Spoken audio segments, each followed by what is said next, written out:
In a previous video, I talked about side-to-side asymmetries.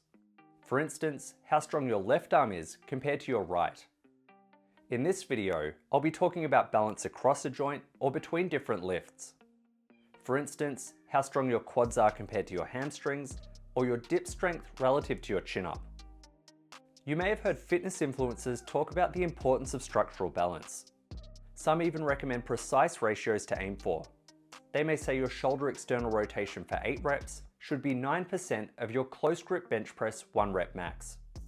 While most professionals agree some level of balance is important, our understanding of this is fairly limited.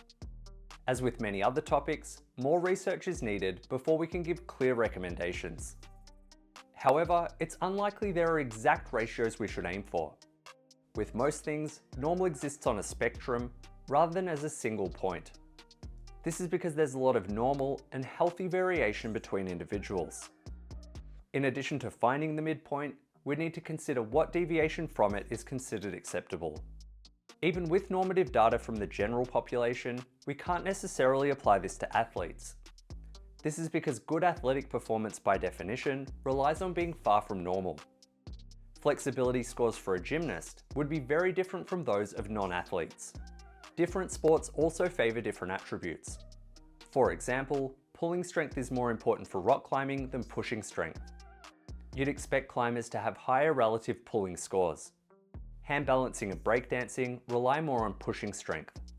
For these disciplines, you'd want higher relative pressing scores. If we took the average ratio across both of these sports, it wouldn't represent the profiles of elite athletes in either. When it comes to injuries, some strength ratios may help predict risk, while others have limited value. Much of the time, we don't have normative data, and it's hard to give clear recommendations.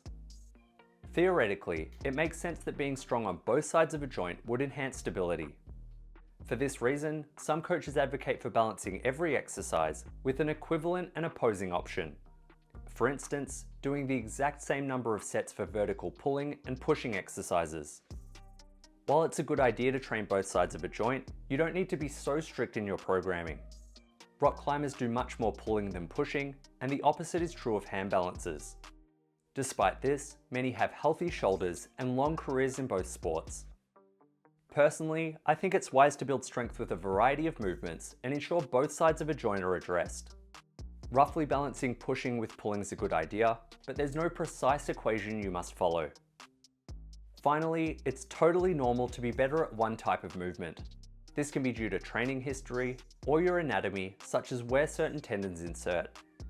Often, by just building capacity or getting stronger, you'll naturally become more balanced. This is because the weaker something is, the more responsive it tends to be to training. If you want to speed up this process, you can train your weaker attributes first, or add some extra volume with related exercises.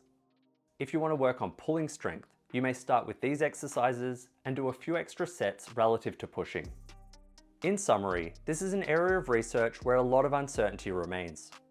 This makes it difficult to give clear recommendations on exactly what each person should aim for. However, some good principles to follow are to build strength globally and try to address all sides of each joint.